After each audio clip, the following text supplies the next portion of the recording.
अस्सलाम वालेकुम रहमतुल्लाहि व बरकातहू। चलिए आज बात करते हैं मस्कत ग्रैंड मॉल के अंदर बास्किन रॉबिन्स जो आइसक्रीम है वो कहाँ पे है।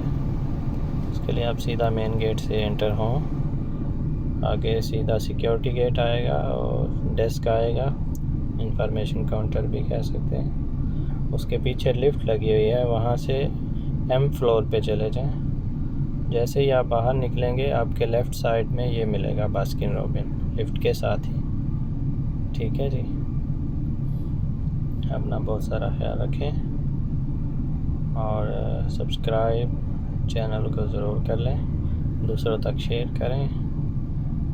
अल्लाह हाफिज़।